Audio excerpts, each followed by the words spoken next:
અમદાવાદના શાંતિપુરા ગામની પ્રાથમિક શાળામાં વર્ષમાં 3 વાર વેકેશન મળે છે। ઉનાળુ દિવાળી વેકેશન બાદ ચોમાસામાં પાણી ભરાતા અહીં વેકેશન આપવું પડ્યું છે।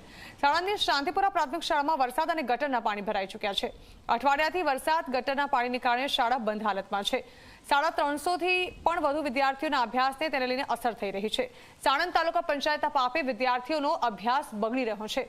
અનેક રજૂઆતો હોવા છતાં અહીં કોઈ ઉકેલ હજી સુધી નથી આવ્યો।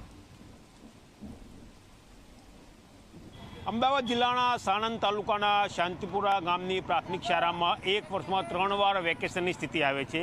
2 વેકેશન, એક ઉનાળુ વેકેશન અને દિવાળી વેકેશન કે જે સરકારના શિક્ષણ વિભાગ દ્વારા જાહેર કરવામાં આવ્યું છે, અને ત્રીજું વેકેશન ચોમાસામાં આજે આપત્તિને કારણે જાહેર કરવામાં આવ્યું છે। સ્થિતિ એવી છે કે શાંતિપુરા ગામની પ્રાથમિક શાળાની પાછળ લાંબા સમયથી ગટરનું પાણી ઉભરાયેલું છે, પરંતુ જેવો વરસાદ આવે ને વધારે પાણી આવે ત્યારે તે ગટરનું પાણી અને વરસાદનું પાણી મિક્સ થઈને શાંતિપુરાના પ્રાથમિક શાળાના મકાનમાં ઘૂસી જાય છે, જેના કારણે અનિચ્છાએ પણ વેકેશન જાહેર કરવું પડે છે, કારણ કે ના વિદ્યાર્થીઓ કે ના શિક્ષકો આ સ્કૂલમાં પ્રવેશ કરી શકે છે। આ સ્થિતિ તમે જોઈ શકો છો કે જે રીતે બહારનું પાણી શાળાના પ્રાંગણમાં જઈ રહ્યું છે, ત્યાં કોઈ શિક્ષક કે વિદ્યાર્થી જઈ શકે તેમ નથી। એટલે કે ઉનાળુ વેકેશન, દિવાળી વેકેશન ઉપરાંત ચોમાસું વેકેશન પણ વિદ્યાર્થીઓને શિક્ષકોને આપવામાં આવતું હોય તેવું દેખાઈ રહ્યું છે। કેટલા ગ્રામજનો જોડાયા છે, કેટલા વર્ષોથી આ સ્થિતિ હતી અને કેટલા વર્ષોથી આ પરિસ્થિતિનો સામનો ગામના બાળકો કર્યા છે, તે અંગે ગામના વડીલો સાથે વાત કરીશું। તમારું નામ જણાવો। મારું નામ મોમીન નબીભાઈ રસુલભાઈ, ગામ શાંતિપુરા, મારું સન્નાસલ। કેટલા સમયથી સ્થિતિ છે? આ સાહેબ 3 વર્ષથી આ કન્ડિશન છે। જ્યારે પાણી ભરાય એટલે વેકેશન પાડી જ દેવું પડે છે, બરાબર। અહીંના પ્રિન્સિપાલ કે શિક્ષકો કોઈ સ્કૂલમાં પ્રવેશ કરી શકતા નથી, અને આ પાણી ગંદકીનું અંદર અમારા બોરમાં બી ઉતરે છે, અને એ પાણી અમે વાપરીએ છીએ, એમાં રોગચાળો બીમારી બી થાય છે। ગામના વડીલોએ કોઈ નેતા અને કોઈ તાલુકા પંચાયતના સભ્ય, જિલ્લા પંચાયત સભ્યને રજૂઆત કરી ખરી? નેતાઓને આપણે માનીએ છીએ તે, પણ એમની પૂરી ધ્યાન રાખવી જોઈએ કે ભાઈ આપણી સાણંદ તાલુકાની પબ્લિકમાં શાંતિપુરા ગામ છેલ્લું છે, એમાં શું કન્ડિશન છે, બરાબર। ધારાસભ્ય બી અમારા પરિચયવાળા છે, આગળ બી પરિચયવાળા છે, પણ એ ગટર લાઈનનું માનવું છે ભાઈ ગટર લાઈન બી 1 વર્ષમાં થઈ જશે તો નિવડો આવશે। બાળકોની શું સ્થિતિ અભ્યાસ નહીં? બાળકોમાં તો એવું છે કે છેલ્લા અઠવાડિયાથી તો આવે જાય, અને અત્યારે તો 2 દિવસથી તો 1 ફૂટ પાણી ખાલી ક્લાસરૂમમાં જ છે।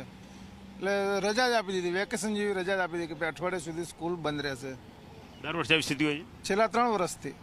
તો કોઈ રજૂઆત કરી કોઈ જવાબદાર લોકો? રજૂઆત તો જિલ્લા પંચાયતમાં કરેલી છે, તાલુકા પંચાયતમાં કરેલી છે, આપણે સાનાથલ પંચાયતમાં કરેલી છે, મામલતદારમાં કરેલી છે, CM ઓફિસ સુધી પંચાયત અરજી કરેલી છે, પણ એનો કોઈ જવાબ આવ્યો નથી એનો કોઈ ઉકેલ। આ રોડ ઉપરથી રોજ એક મંત્રી નીકળતા હશે, બધાને નજરમાં છે કે ભાઈ પાણી ભરાય છે, પણ એનો તોય કોઈ ઉકેલ લાવવા કોઈ મંત્રી ઊભો જ નથી રહેતો, કે કોઈ મોટો અધિકારી ઊભો નથી રહેતો કે ભાઈ આ શું પ્રોબ્લેમ છે।